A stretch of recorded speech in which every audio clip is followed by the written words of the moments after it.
They were given 0%. Not low odds. Not unlikely. 0. In briefing rooms thousands of miles away, analysts dismissed the proposal as symbolic at best and reckless at worst. The terrain was unforgiving, the timeline unrealistic, the resources limited. Larger, better-equipped forces had hesitated. Commentators framed it as a political gesture rather than a viable operation. Yet on a humid morning along the western edge of the Pacific, a small Filipino unit boarded aging transport aircraft with quiet discipline. They did not argue with the numbers. They prepared to complete the mission no one believed they could finish. The assignment was straightforward on paper. A remote maritime outpost, damaged by successive typhoons and increasing regional tensions, had gone dark. Civilian technicians and local Coast Watch volunteers were stranded. Communication lines were down. Supply vessels had failed to dock due to contested waters and worsening weather. International partners debated response protocols. Risk assessments circulated. Insurance clauses were reviewed. The window for safe extraction narrowed daily. Manila's leadership faced a choice between waiting for consensus or acting alone. They chose action, fully aware that success would depend less on equipment and more on discipline and resolve. American observers, some sympathetic, others skeptical, calculated probability models based on distance, fuel limits, and naval presence in the surrounding sea lanes.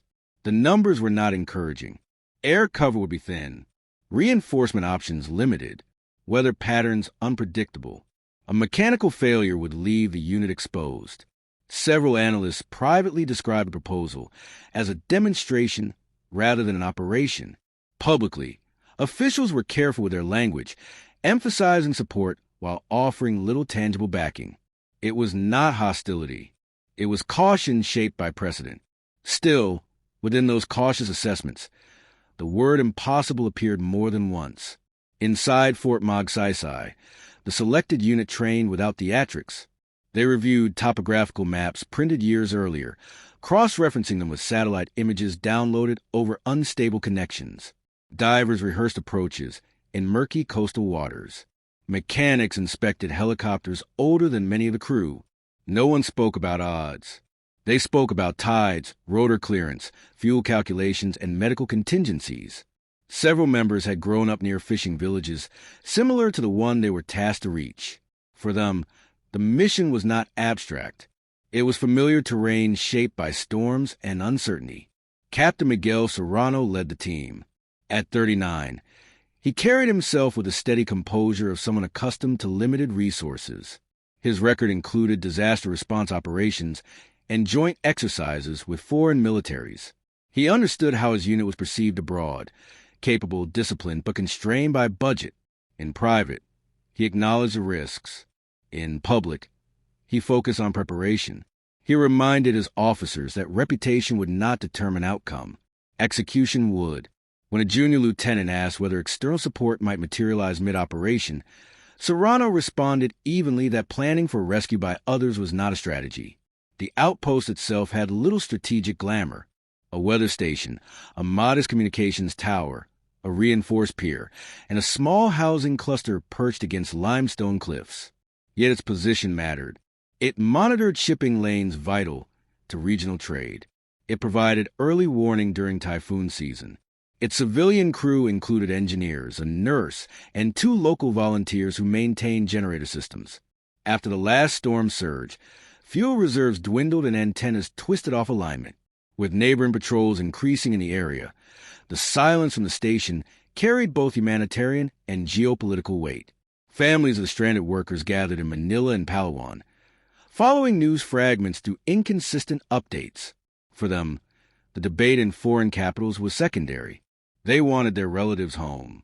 A mother of one technician told a reporter she trusted the armed forces because they understood island life. That trust translated into pressure.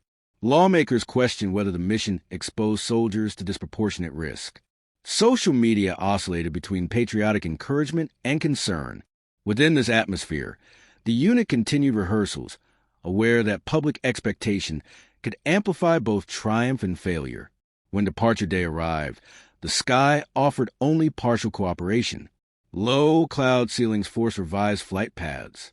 Naval assets advanced cautiously to avoid misinterpretation by nearby vessels.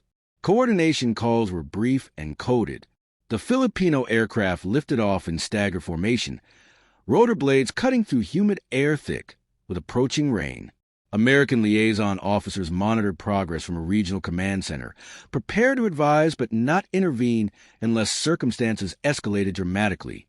As fuel gauges ticked downward over open water, the distance between theory and reality narrowed to the sound of engines. Midway through the approach, weather intensified. Turbulence forced altitude adjustments that strained fuel margins. One helicopter reported minor instrumentation glitches. Serrano ordered immediate troubleshooting while maintaining formation integrity. The alternative was turning back, reinforcing external skepticism and leaving civilians stranded. He weighed the risk against training hours logged in similar conditions. The team pressed forward, not out of defiance, but because contingency thresholds had not yet been crossed.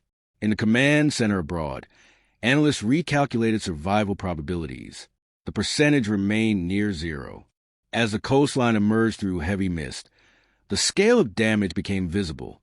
Sections of the pier had splintered. Debris lined the narrow beach. The communications tower leaned but remained upright. Smoke from a control fire signaled that the stranded crew had conserved at least some fuel. Serrano's pilots circled once to assess landing zones. With limited flat ground, they opted for staggered insertions on a patch of reinforced concrete beside the main structure.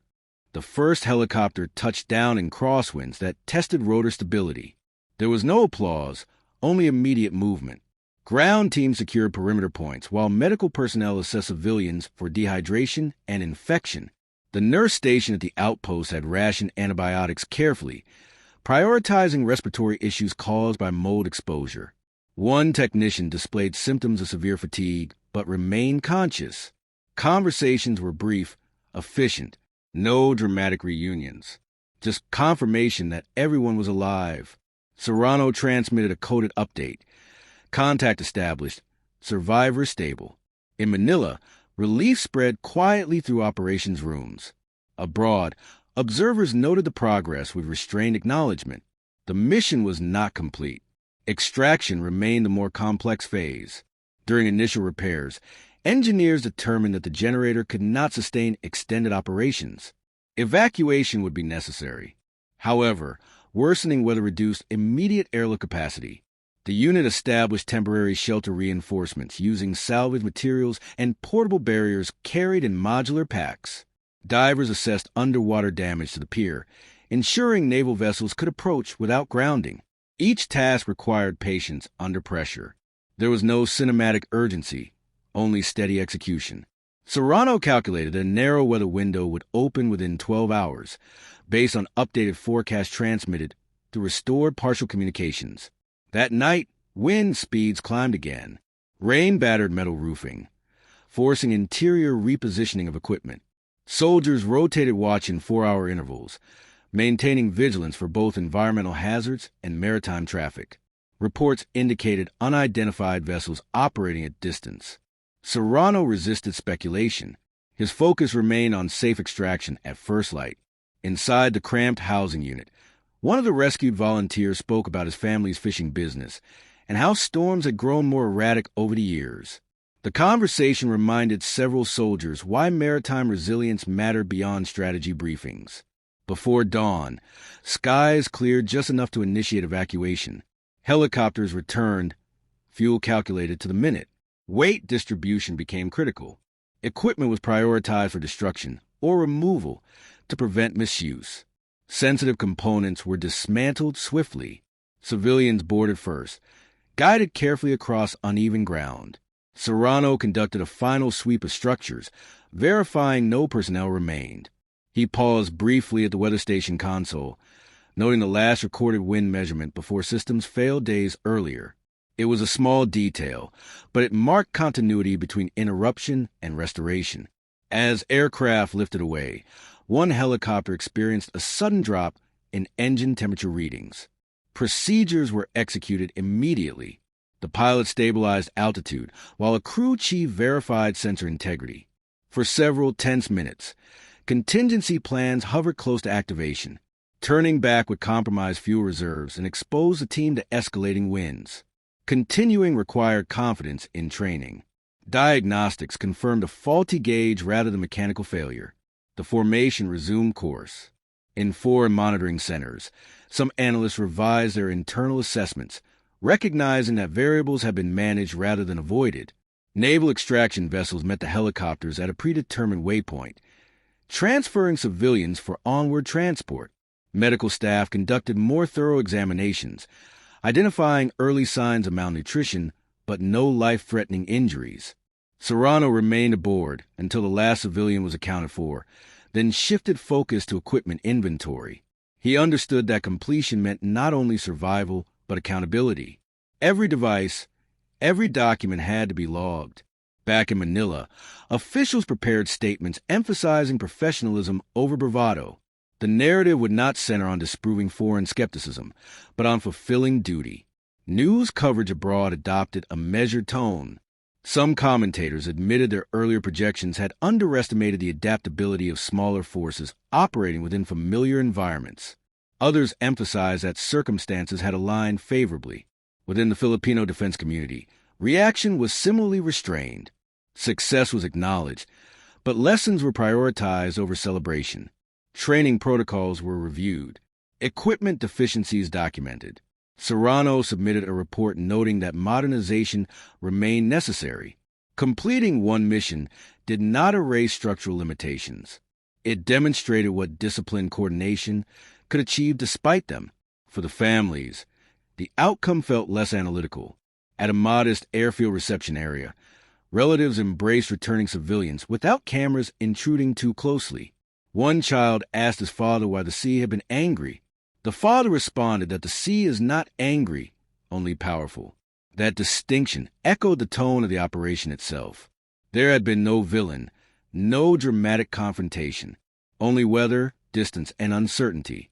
The soldiers who facilitated the reunion stepped aside quietly, allowing private moments to unfold without spectacle. American liaison officers later met with their Filipino counterparts to review operational data. The discussion was professional, candid. Probability models were revisited with updated variables accounting for localized expertise and adaptive planning. No one apologized for earlier skepticism. In risk assessment culture, caution is standard. What shifted was recognition. Capability cannot always be measured solely through equipment inventories or defense budgets. Context matters. Familiarity with terrain matters. Motivation rooted in community connection matters. These factors resist simple quantification, yet they influence outcomes decisively. Serrano declined interview requests that framed the mission as defiance. He insisted it was responsibility. In a brief press interaction, he stated that the armed forces exist to serve citizens, particularly in difficult geography. His tone remained even. He avoided references to percentages or predictions. Privately, he reminded his team that public praise can distort perspective. The objective had been to retrieve civilians and secure sensitive equipment. That objective was met. Emotional validation, while understandable, could not become operational currency. Within defense academies, the mission entered case study discussions. Cadets examined logistical constraints, weather interpretation, and decision thresholds. They debated whether larger militaries might have approached the timeline differently. Instructors highlighted that decisive action does not require recklessness. It requires clarity regarding acceptable risk. The Filipino unit had neither ignored danger nor exaggerated it. They had assessed and proceeded. For students observing from abroad, the case challenged assumptions about hierarchy in international security operations. The outpost itself would later be reconstructed with reinforced materials and upgraded communication arrays. Funding negotiations involved both domestic allocation and limited external assistance. The episode underscored the importance of resilient infrastructure in contested maritime spaces. Policymakers referenced the mission when advocating modernization, arguing that credibility grows through demonstrated competence. Yet debates remain measured. No one suggested that one successful operation resolved broader strategic complexities. It simply contributed evidence to ongoing discussions. Months later, Serrano visited the rebuilt station during a routine inspection. The weather was calm, almost indifferent to prior turmoil. New antennas transmitted clean signals across open water. Local technicians had resumed data collection. He spoke briefly with a young engineer who had considered leaving government service after the storm. The successful extraction, the engineer said, had changed his mind. Institutional reliability fosters commitment. Serrano listened without offering grand reflections. He understood that trust is built incrementally. International observers incorporated the event into broader regional analysis. Some noted that smaller states often develop niche competencies shaped by geography. Archipelagic nations, accustomed to rapid disaster response, cultivate logistical agility. When such agility intersects with disciplined military structure, outcomes can defy external projections. This was not a challenge to alliances. It was a reminder that partnership benefits from mutual respect rather than hierarchical expectation. Public memory gradually softened the edges of the event. Headlines moved on. Other crises emerged. Yet, within certain communities, the phrase 0% persisted as quiet shorthand, not as a grievance, but as a marker of perspective. It illustrated how external probability can diverge from internal determination. The soldiers themselves rarely used the phrase. They returned to routine patrols, maintenance drills, and family life. Professionalism rarely announces itself loudly. In private correspondence later shared with defense historians, one American analyst admitted that his model had not sufficiently weighted localized initiative. He described the adjustment not as correction of error, but as refinement of understanding. Military forecasting, he wrote, must account for intangible cohesion within units accustomed to adversity. The acknowledgement reflected evolution rather than embarrassment. Institutions learn incrementally, often through observation of others' resolve. For the rescued civilians, the experience altered daily routines. Emergency kits were upgraded. Backup communication protocols practiced monthly. Community workshops emphasized storm preparedness and maritime awareness. The mission's impact thus extended beyond a single extraction. It reinforced a culture of shared responsibility between military and civilian sectors. That culture cannot be imported quickly. It develops through repeated interaction under pressure. Looking back, the most remarkable element was not dramatic confrontation, but consistency. From training grounds to extraction waypoint, the unit operated within established doctrine adapted to circumstance. There were no improvised heroics detached from planning. There was adjustment within structure. That distinction explains why the outcome endured scrutiny. Success built on procedure remained stable under analysis. When asked years later what he remembered most, Serrano did not mention turbulence or skepticism. He recalled the moment the first rescued technician nodded upon seeing the helicopters land. It was a simple acknowledgement that assistance had arrived. In that exchange, probabilities dissolved into presence. The mission was no longer an abstract calculation debated abroad. It was a tangible act unfolding on wet concrete beside a leaning tower. 0% had been a projection, not a verdict. The Filipinos who completed the mission did so without spectacle, without rhetorical challenge, and without seeking vindication. They acted within their capacity, stretched it carefully, and returned with those entrusted to them. In a region where weather, distance, and geopolitics intersect unpredictably, the operation offered a measured lesson. Capability is not always loud. Sometimes it moves steadily through crosswinds, lands on fractured ground, and leaves quietly once the work is done.